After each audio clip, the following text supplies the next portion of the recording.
Hello everyone, welcome back to YouTube channel. Myself Rashi Daga and ये जो हमारी पूरी प्लेलिस्ट चल रही है ये हमारी प्रोग्रामिंग फॉर प्रॉब्लम सॉल्विंग की चल रही है, जो कि हमारी यूनिट 4 है। एंड ये हमारी यूनिट 4 का पार्ट 3 है। ऑलरेडी हमने पार्ट 1 पार्ट 2 कवर कर लिया है और जिसमें हमने आधे से ज़्यादा यूनिट कवर कर ली थी।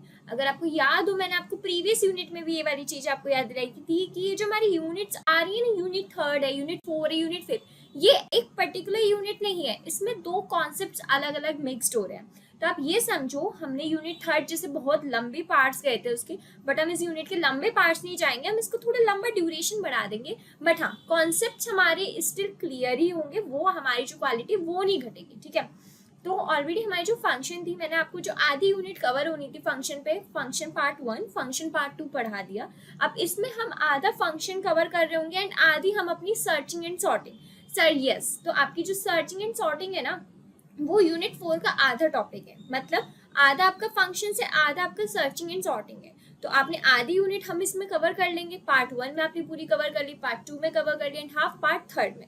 अब हम आगे की पार्ट 3 पार्ट 4 पार्ट 5 जो भी आएंगे, हम उसमें कौन सा कॉन्सेप्ट पढ़ेंगे? सर्चिंग और सॉर्टिंग का। तो ये जो पार्ट 3 है ना, बेसिकली आपका मिक्सड अप होने वाला है फंक्शंस और सर्चिंग और सॉर्टिंग का, क्योंकि फंक्शंस के आपके एक दो टॉपिक्स रह गए थे, वो आपको क्लियर करने थे।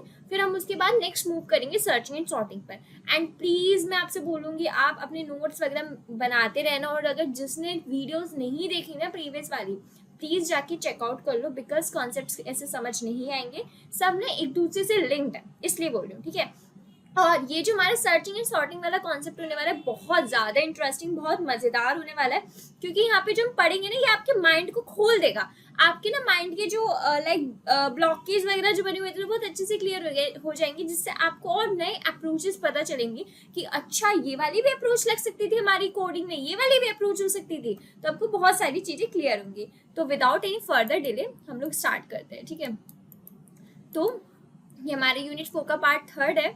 अभी हम पढ़ेंगे रिकर्शन। ठीक है, रिकर्शन होता क्या, और रिकर्शन बहुत ज़्यादा यूज होता है कॉन्सेप्ट में। जब आप आगे जाके इंटरव्यू में देते हो या जॉब में ये आपसे कॉन्सेप्ट मोस्टली पूछा ही जाता है कि रिकर्शन होता क्या है। तो ये जब हम टॉपिक्स पढ़ रहे हैं ना, ये जो हमारी वीडियोस आ रही है मोस्ट इंपॉर्टेंट है, क्योंकि जो हमने स्टार्टिंग में वीडियोस बनाई थी ना, ये आपका बेस पकड़ने के लिए थी। अब आपका बेस स्ट्रांग हो गया, तो अब हम आगे के मोस्ट इंपॉर्टेंट टॉपिक्स पे जा रहे हैं। तो उनमें से एक इंपॉर्टेंट टॉपिक है रिकर्शन। अब रिकर्शन होता क्या है? Recursion is the process of a function calling itself repeatedly till the given condition is satisfied. Recursion आपका कोई एक अलग कॉन्सेप्ट नहीं। आपने अभी फंक्शन पढ़ा, चूंकि हमारी यूनिटी चल रही है कि फंक्शन को कैसे कॉल किया जाता है, फंक्शन को कैसे डिक्लेयर किया जाता है, हमारे पूरे प्रोग्राम में आपने सब कुछ देखा। अगर हम चाहते हैं कि उस फंक्शन को बार बार कॉल करें, तो उसी हम मेथड को बोलते हैं रिकर्शन। रिकर्शन क्या? रिकर्शन एक ऐसा प्रोसेस है जो क्या करता है, फंक्शन कॉलिंग इटसेल्फ, फंक्शन खुद को ही कॉल कर रहा होता है repeatedly till the given condition satisfied. कब तक वो कॉल कर रहा होता है? जब तक कि उसकी पर्टिकुलर कंडीशन सेटिस्फाई ना हो पाए। अगर जैसे ही वो कंडीशन सेटिस्फाई हो जाए, वो अपने आप को कॉल करना बंद कर देता है। तो आपका रिकर्शन कुछ भी नहीं। रिकर्शन एक ऐसा प्रोसेस है जिसमें फंक्शन खुद को बार बार कॉल कर रहा होता है। कब तक कॉल कर रहा होता है? जब तक कि उसकी गिवन कंडीशन सेटिस्फाई ना हो जाए। ठीक है, a function that calls itself directly और indirectly is called a recursive function। अब फंक्शन जो खुद को डायरेक्टली कॉल करे या इनडायरेक्टली कॉल करे, हम उसको क्या बोलते हैं? रिकर्सिव फंक्शन बोलते हैं। सॉरी, ये क्या हो गया? वेट, लाइन ढंग से नहीं बनी। हम उसको क्या बोलते हैं? Recursive function. And such kind of functions calls are called recursive call. और जो हम कॉल बुलाते हैं फंक्शन को, उन टाइप की कॉल को हम क्या बोलते हैं? रिकर्सिव कॉल्स बोलते हैं। तो रिकर्शन हमारा एक कैसा प्रोसेस है? एक ऐसा प्रोसेस है जिसमें फंक्शन खुद को रिपीटेडली कॉल कर रही होता है जब तक कि उसकी पर्टिकुलर कंडीशन सेटिस्फाई ना हो जाए। अब फंक्शन जब वो खुद को कॉल करता है, चाहे वो डायरेक्टली हो चाहे वो इनडायरेक्टली हो, हम उसको क्या बोलते हैं? हम उसको बोलते हैं रिकर्सिव फंक्शन। और जो फंक्शन जो बार बार खुद को कॉल कर रहा होता है, उस कॉल को क्या बोलते हैं? रिकर्सिव कॉल बोलते हैं। In C, recursion is used to solve complex problem by breaking them down into a simpler sub problems। अब C जरूरी नहीं, मैं स्टार्टिंग से बोल के आ रही हूँ कि C लैंग्वेज की हम बात कर रहे हैं, C लैंग्वेज पढ़े तो C लैंग्वेज की बात होगी, नहीं, जरूरी नहीं वो C में हो, वो C++ में भी हो सकता है, जावा में भी हो सकता है, पाइथन में भी हो सकता है। ठीक है, तो जो रिकर्शन है वो क्यों यूज होता है? जिससे हमारा जो कॉम्प्लेक्स प्रॉब्लम्स है, जो भाई बहुत बड़ी बड़ी प्रॉब्लम्स हैं, उनको तोड़ पाए सब प्रॉब्लम्स में, मतलब एक स्मॉल प्रॉब्लम्स में तोड़ पाए, इसलिए वो रिकर्शन का यूज होता है। We can solve large numbers of problem using recursion in C. हम बहुत ज़्यादा प्रॉब्लम सॉल्व कर सकते हैं with the help of recursion. क्यों? रिकर्शन क्या कर रहा है? वो अपने कॉम्प्लेक्स प्रॉब्लम्स को बहुत छोटे छोटे सब प्रॉब्लम्स में तोड़ रहा है, ठीक है, इसलिए हम उसको कर सकते हैं। Example like factorial of a number, generating Fibonacci series, generating subsets etcetera. ये है आपके कुछ एग्जाम्पल जिसमें आपका रिकर्शन यूज होता है। अब रिकर्सिव फंक्शन क्या होता है सी में? In C a function that call itself is called recursive function. आपको पता तो चल गया what is recursive function. Recursive function वो फंक्शन होता है जो बार बार खुद को कॉल कर रहा होता है, तो आपका वो रिकर्सिव फंक्शन है। The recursive functions contain a call to themselves somewhere in the function body. जो रिकर्सिव फंक्शन होते हैं ना, खुद को जब वो कॉल कर रहे होते हैं तो वो कहीं ना कहीं अपने फंक्शन बॉडी में वो ऑलरेडी बना के रखते हैं, मतलब वहां पे डिक्लेयर करके रखते हैं कि अगर मुझे बार बार कॉल करना है तो मैं रिकर्सिव फंक्शन का यूज करके करूंगा। और ये ऑलरेडी पहले से ही प्री डिफाइंड होता है उनकी फंक्शन बॉडी में। फंक्शन बॉडी आपको पता होगी, ठीक है, मैं बार बार नहीं बताऊंगी क्योंकि ऑलरेडी मैंने आपको फंक्शंस में ना डिटेल्ड वीडियो दे दिए, पार्ट 1 पार्ट 2, इसलिए मैंने बोला आप पहले की वीडियोस देख लेना सो दैट ये सारे कॉन्सेप्ट्स एक दूसरे से लिंक्ड है, आपको ये चीजें क्लियर हो जाए इसलिए। Moreover, such functions can contain multiple recursive calls. ऐसा नहीं है कि सिर्फ एक ही रिकर्सिव कॉल हो, आपको लगे कि यार एक ही प्रोग्राम है तो एक ही रिकर्सिव कॉल होनी चाहिए, नहीं, ऐसा कंपलसरी नहीं है। हमारा कोई फंक्शन बहुत सारी रिकर्सिव कॉल भी कंटेन्स कर सकता है। अब मैं आपको बेसिक स्ट्रक्चर बता दे रही हूँ रिकर्सिव फंक्शन का। सिंटेक्स बेसिकली टाइप, कौन से टाइप का डेटा है, फंक्शन का नेम और उसके आर्ग्यूमेंट्स, ये तो आपको पता ही होगा क्योंकि ऑलरेडी हम ये सेम चीज़ है ना फंक्शन में भी पढ़ के आ रहे हैं। फंक्शन में क्या होता है? फंक्शन का डेटा टाइप बताओ, फंक्शन का नेम बताओ, उसके आर्ग्यूमेंट्स और पैरामीटर्स बताओ, फिर उसके अंदर लिखो। तो सेम वही है हमारा रिकर्सिव में, फंक्शन में भी। क्यों? क्योंकि रिकर्सिव फंक्शन क्या है? वो खुद ऐसा फंक्शन होता है जो बार बार कॉल कर रहा होता है, कब तक? जब तक कि उसकी पर्टिकुलर कंडीशन सेटिस्फाई ना हो जाए, ठीक है।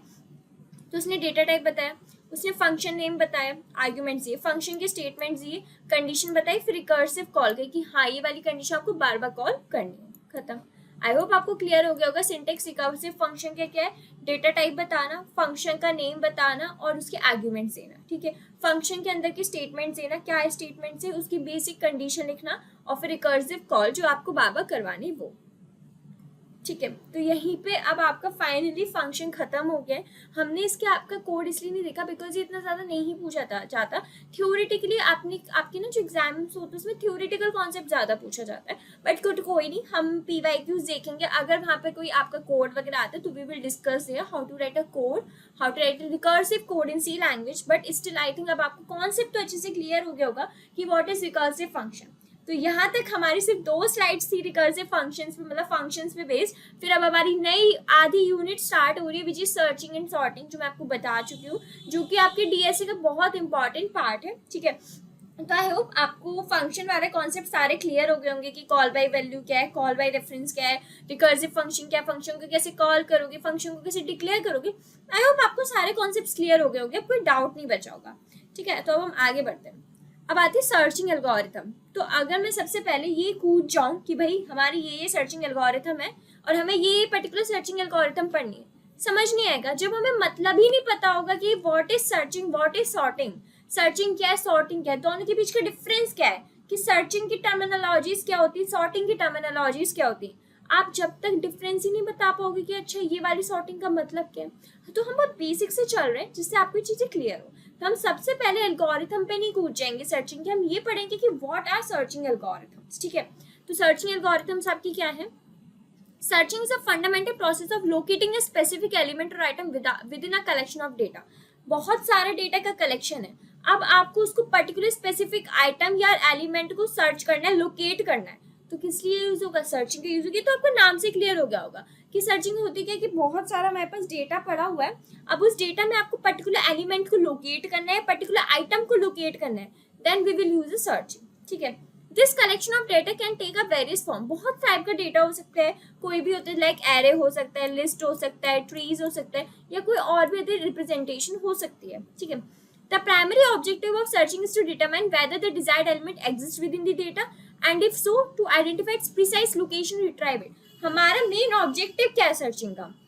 मेन ऑब्जेक्टिव आपकी सर्चिंग का ये है जो हम पर्टिकुलर एलिमेंट ढूंढ रहे हैं क्या वो उस डेटा में एग्जिस्ट करता भी है, जो हमारा कलेक्शन दे रखा है उस डेटा का, क्या वो एलिमेंट उस पर्टिकुलर डेटा के कलेक्शन में एग्जिस्ट करता भी है, और अगर करता है तो उसकी एग्जैक्ट लोकेशन क्या है, उसकी प्रिसाइज लोकेशन क्या है वो बताना। तो मेन ऑब्जेक्टिव क्या है सर्चिंग का, कि अगर हमारा बहुत सारा कंटेंट पड़ा हुआ है डेटा का और हम चाहते हैं कि ये वाला एलिमेंट है या नहीं, हम इसको चेक करना चाहते हैं, तो हमें पता होना चाहिए कि उस डेटा में पर्टिकुलर एलिमेंट एग्जिस्ट करता भी है नहीं करता, और अगर करता है तो उसकी एग्जैक्ट लोकेशन क्या है। ठीक है, it plays an important role in various computation tasks in real world applications including information retrieval, data analysis, decision making process and many more। बहुत सारी हमारी रियल लाइफ वर्ल्ड प्रॉब्लम्स में यूज होती है सर्चिंग। अब हमने पढ़ ली कि व्हाट इज सर्चिंग, होती क्या है, थोड़ा बहुत आइडिया लग गया कि सर्चिंग होती क्या है, कैसे काम करती है। अब हमको सर्चिंग की टर्मिनोलॉजीज पढ़ेंगे कि होती क्या एग्जैक्ट। एक मिनट,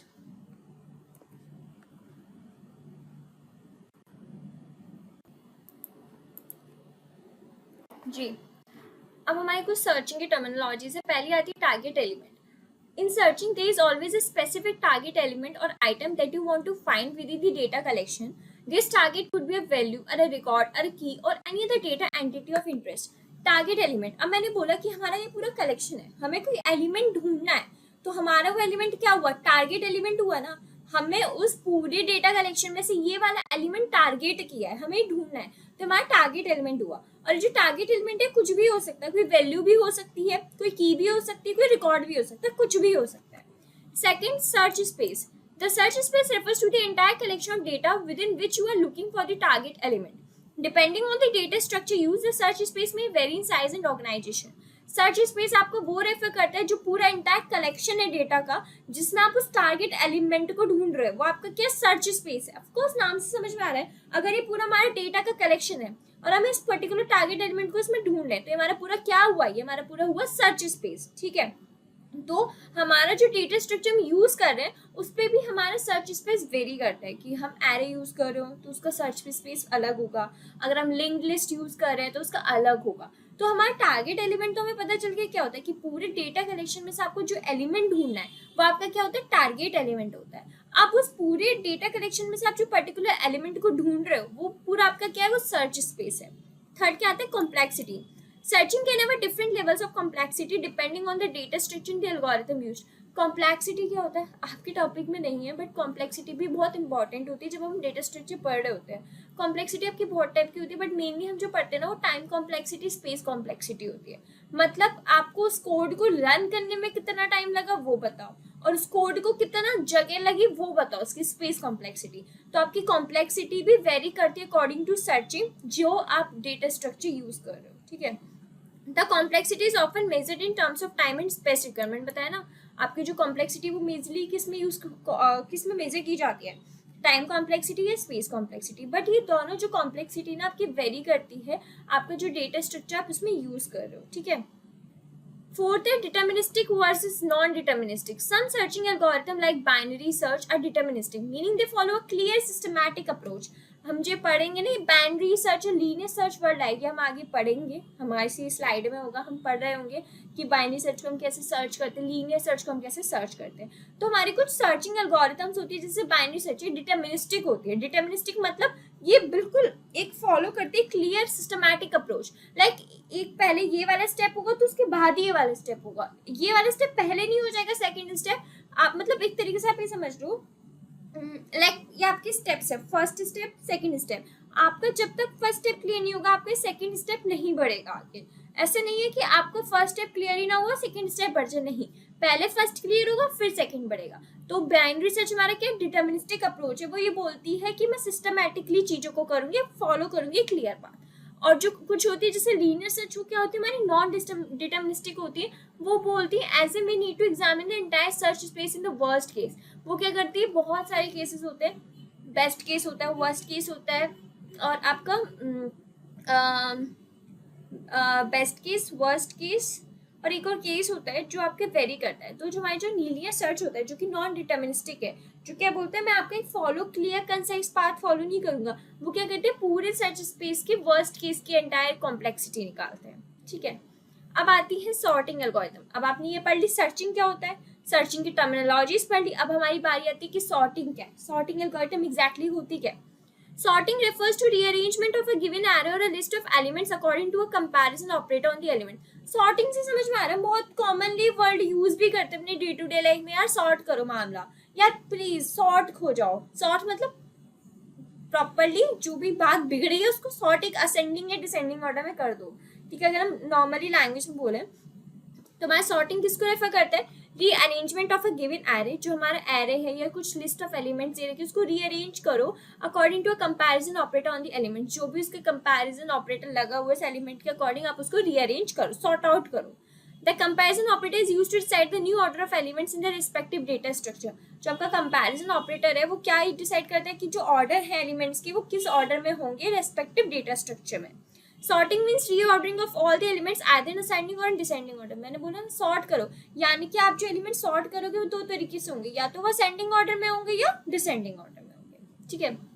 अब हम सॉर्टिंग की सेम टर्मिनोलॉजीज पढ़ेंगे कुछ, ठीक है, एक मिनट।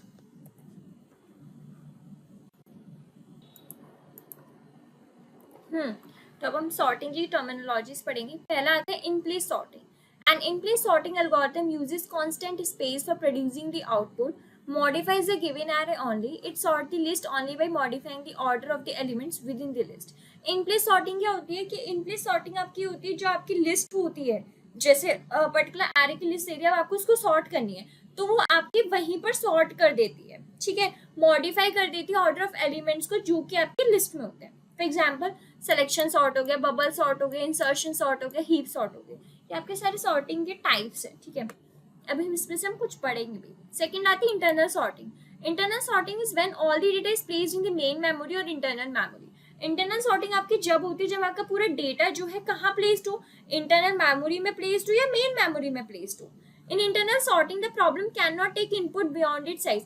इंटरनल सॉर्टिंग में आपका क्या होता है, जो आपकी प्रॉब्लम है वो आपका जो इनपुट लेगी वो साइज के मतलब आपको पता है कि साइज इतना है तो वो इनपुट इससे बड़ा नहीं लेगी, उसके अकॉर्डिंग ही वो आपका इनपुट लेगी, ठीक है। In internal sorting the problem can not, ये हो गया एग्जाम्पल लाइक हीप सॉर्ट हो गया, bubble sort, selection sort, quick sort, shell sort, insertion sort, ये सारे आपके सॉर्टिंग के टाइप्स हैं, ठीक है। थर्ड आता है आपका external sorting. External sorting is when all the data that needs to be sorted cannot be placed in a memory at a time. The sorting is called external sorting. External sorting वो होती है जो data आपको sort करना है वो आपका memory में एक बार नहीं आ सकता, उस सॉर्टिंग को हम क्या बोलते हैं, एक्सटर्नल सॉर्टिंग।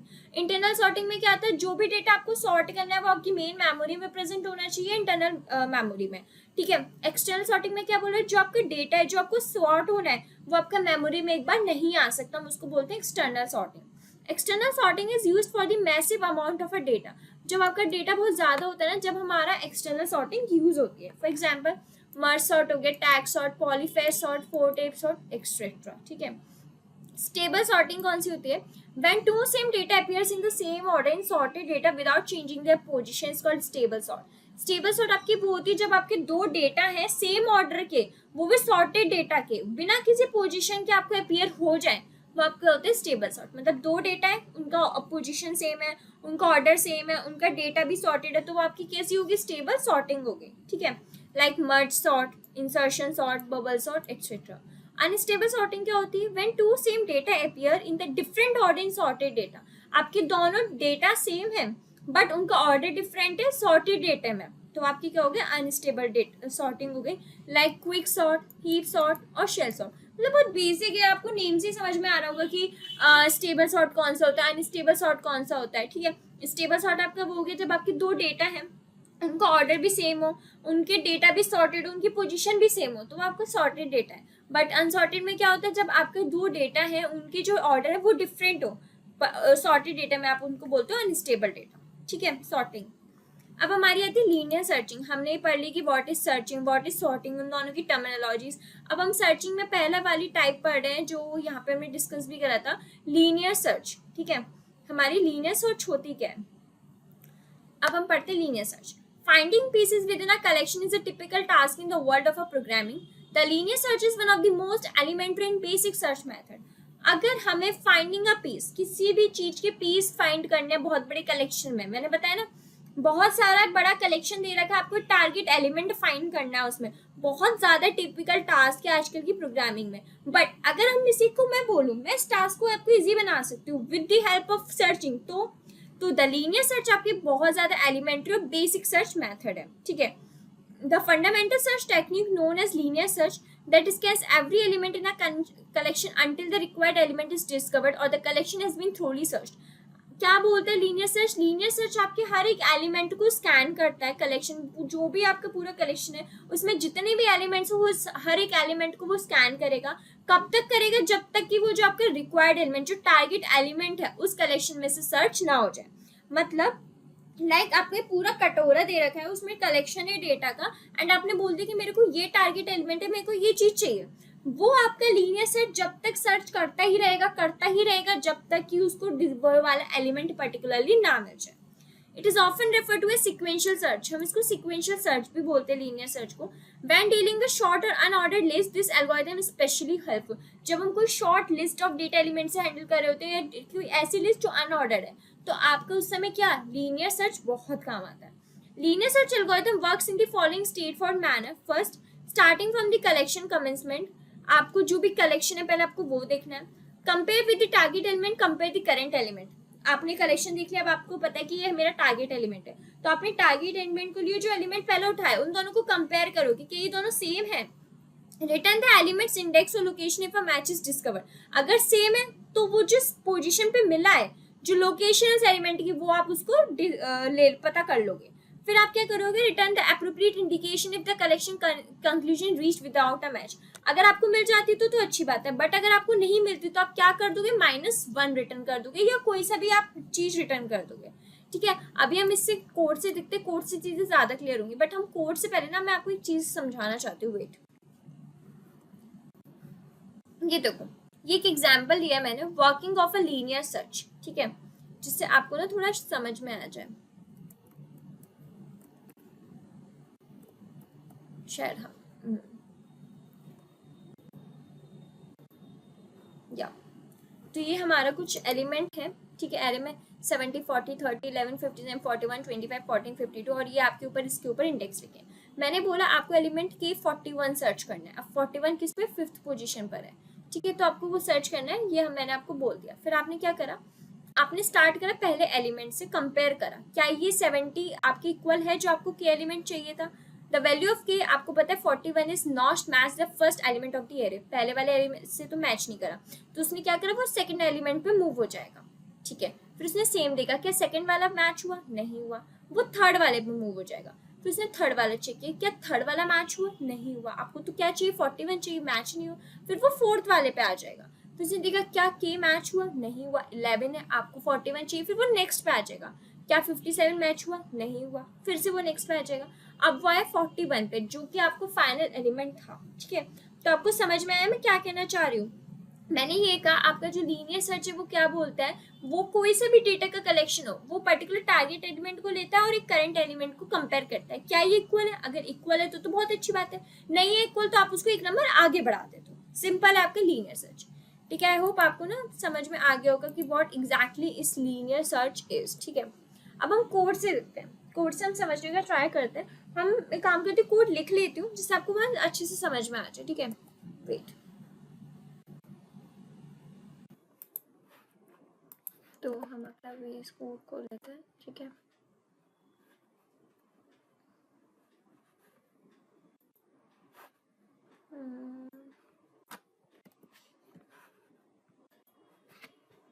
एक मिनट, हम चीज़ों को पैरेलली खोल लेते हैं।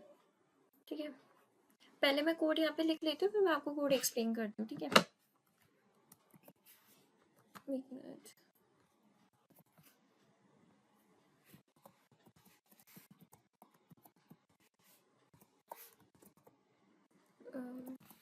जिससे ना वो आपको चीज़ आसानी से समझ में आ जाएगी।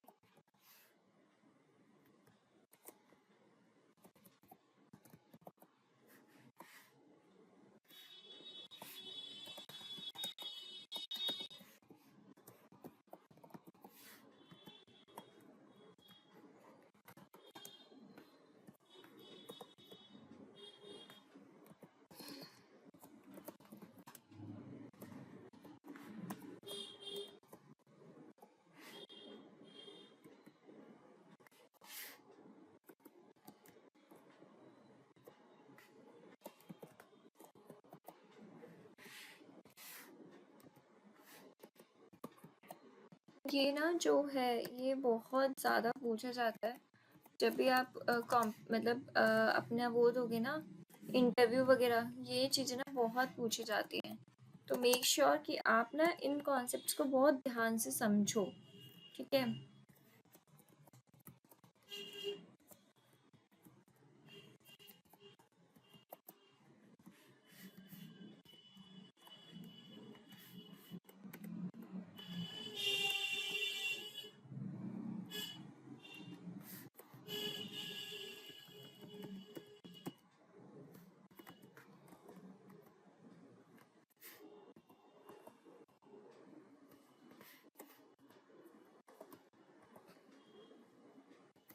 ओके,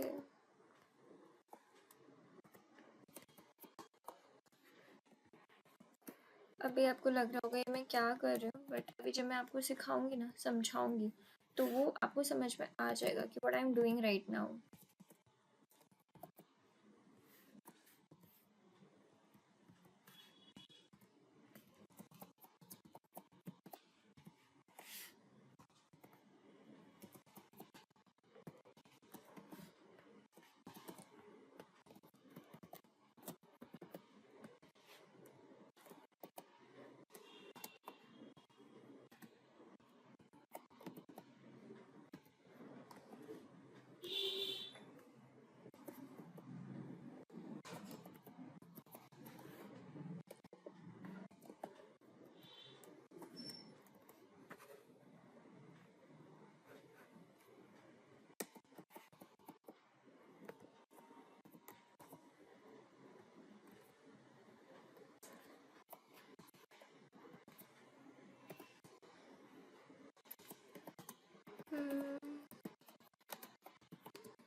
यस, कोड हो गया। अब मैं आपको समझाती हूँ।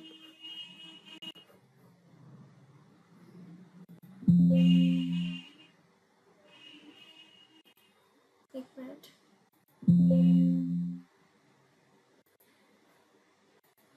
यस,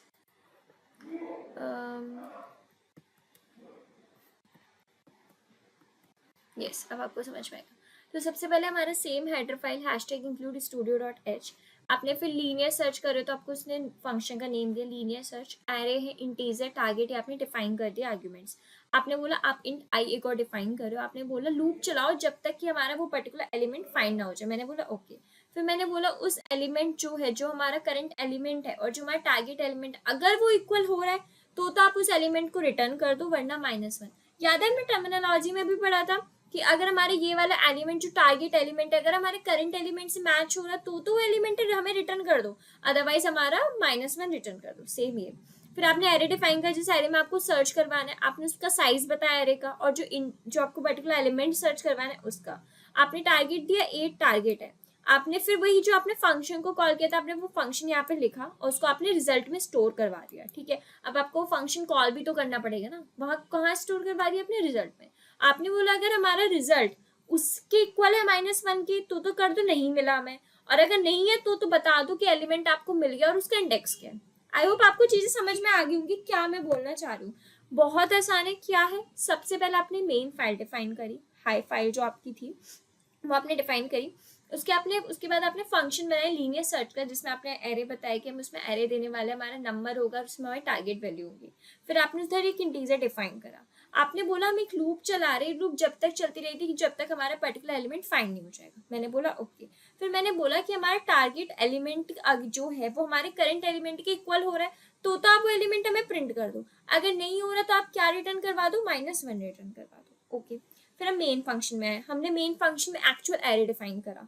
हमने बोला कि जो हमारा साइज है एरे का और जो हमारे फाइंड करवाना है उसको बता दे साइज, ठीक है। हमने फिर टारगेट वैल्यू दे दी कि अरे हमें टारगेट वैल्यू ये है, हमें ये करवाना है। फिर हमने बोला कि अगर हमारा जो, अब हमें फंक्शन कॉल भी तो करना पड़ेगा जो हमने फंक्शन पर डिफाइन करा है, तो हमने जो फंक्शन पर डिफाइन करा था उसको स्टोर करवा लिया एक नए वेरिएबल में, जो कि बोला रिजल्ट। हमने बोला अगर ये जो रिजल्ट है -1 के इक्वल आ रहा है तो बोल दो भैया हमें एलिमेंट नहीं मिला, ठीक है। अगर -1 के इक्वल नहीं आ रहा तो बोल दो कि हमें एलिमेंट मिल गया और उसका इंडेक्स बता दो कौन से इंडेक्स पे मिला है। आई होप अब आपको कोड समझ में आ गया होगा कि मैं एग्जैक्टली आपको क्या बताना चाह रही हूँ। और ये इतना बड़ा कोड भी नहीं है, बहुत आसान कोड है लीनियर सर्च का, ठीक है। ये वाले में आई थिंक आपको कोई दिक्कत नहीं होगी। एंड स्टिल अगर आपको कोई इशू आना तो प्लीज कमेंट सेक्शन में मुझे बताना, ठीक है।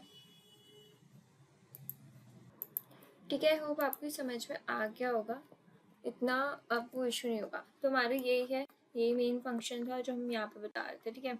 अब हमारा नेक्स्ट आता है बाइनरी सर्च एल्गोरिथम। हम सर्चिंग में 2 एल्गोरिथम्स पढ़ रहे होंगे, linear search and binary search. तो ऑलरेडी हमने पहले एल्गोरिथम पढ़ लिए, now it's time to study about binary search algorithm. Binary search क्या बोलता है? Binary search is a search technique that works efficiently on sorted list. ये किस पे वर्क करता है? सॉर्टेड लिस्ट पे। बहुत ज़्यादा डिफरेंस पूछा जाता है, इवन मुझसे भी पूछा गया था वाला डिफरेंस वाइवा में, कि what's the basic difference between the linear search and binary search. क्योंकि जो लीनियर सर्च होता है आपकी चाहे लिस्ट सॉर्टेड हो अनसॉर्टेड हो किसी पे भी काम कर लेगा, बट बाइनरी सर्च आपकी कौन सी लिस्ट पे काम करता है? जब वो लिस्ट आपकी सॉर्टेड होती है। सॉर्टेड मतलब whether it is arranged in ascending order और it is arranged in a descending order. तो बहुत बेसिक डिफरेंस है, बहुत ज़्यादा क्वेश्चन पूछा जाता है, तो इसलिए मैंने आपको ये बताया। क्वेश्चन इवन ही मुझसे भी पूछा गया है प्रैक्टिकली, तो इसलिए मैंने आपको ये वाली चीज़ और बताई, ठीक है, कि बाइनरी सर्च आपकी कौन सी टाइप के एल्गोरिथम्स पे फर्स्ट वर्क करता है जो कि सॉर्टेड होती है। Hence, to search an element into some list using the binary search technique, we must ensure that the list is sorted. मैं बोल रही हूँ लिस्ट आपकी sorted ही होनी चाहिए, वो मैंडेटरी चीज़ है, ठीक है।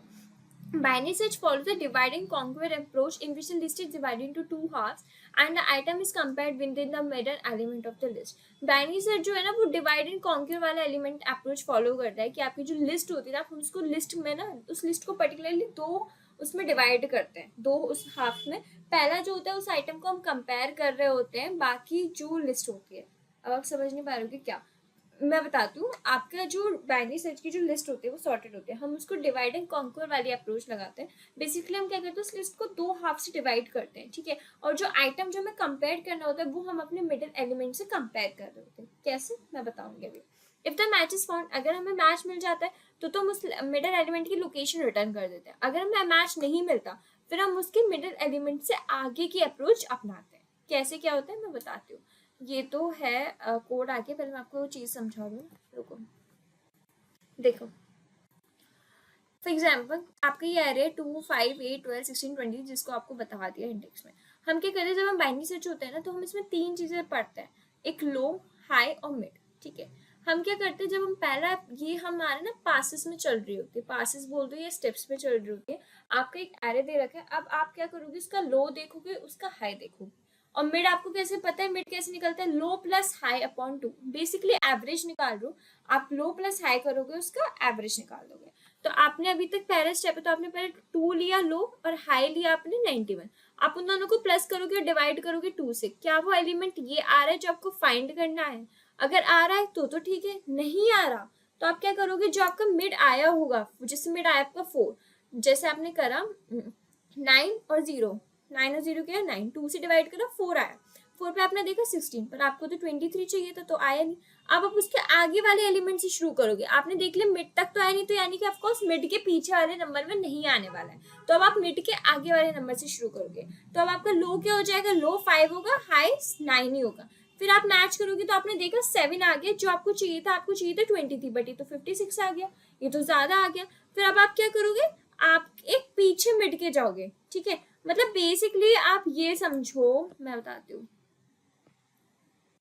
देखो बेसिकली आप ये समझ सकते हो, आपका कोई एरे दे रखा है, आपने जब तक कि उसमें एरे में आपका पहला स्टेप क्या होगा, आप उसका लो देखोगे उसका हाई देखोगे, और लो मिड आपको पता है कैसे कर दोगे, लो प्लस हाई अपॉन 2 कर दोगे, ठीक है। और जो आपका टारगेट एलिमेंट होगा, अगर वो मैच हो रहा है, आपके सपोज ये आया, अगर वो मैच हो रहा है तो आप इसका इंडेक्स रिटर्न करो, नहीं हो रहा तो आपको पता चल जाएगा अरे ये इससे आगे है या इससे पीछे है। अगर ये पीछे है तो ऑफ कोर्स पीछे होता तो आंसर आ जाता, नहीं है ना, जब भी तो हम आपके आगे बढ़ेंगे।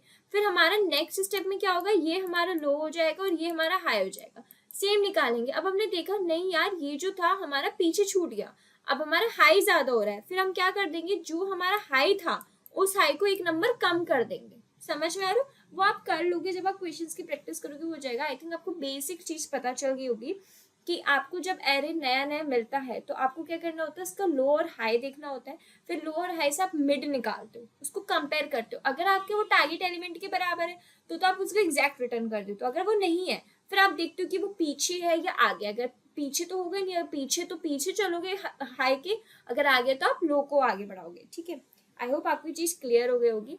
एक बहुत इंपॉर्टेंट नोट है, binary search can be implemented on sorted array elements. मैं बता रही हूँ ना, बाइनरी सर्च हमेशा सॉर्टेड एलिमेंट्स के एरे पे ही वर्क करती है, वो अनसॉर्टेड पे वर्क नहीं करती है। अगर अनसॉर्टेड है पहले आपको उसको सॉर्ट करना पड़ेगा फिर वो वर्क करेगी। तो हमारा कोड है, मैं पहले की तरह कोड लिख लेती हूँ जिससे आपको चीजें क्लियर हो जाए। ठीक है, ये हम कोड को हटा देते, ठीक है, हम कोड को लिख लेते हैं।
ये कोड आपको लगेगा अभी कि क्या चल रहा है, बट आपको अगर कॉन्सेप्ट समझ में आ गया ना तो आपको ये कोड भी आसानी से समझ आ जाएगा।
अगर आपको वो समझ में आ गया होगा ना, जो मैंने अभी आपको लीनियर सर्च समझाया था, तो बाइनरी सर्च भी आपको बहुत आसानी से समझ में आ जाएगा। बस वो भी मैंने आपको कॉन्सेप्ट तो पढ़ा ही दिया, तो इतनी दिक्कत नहीं होगी अब।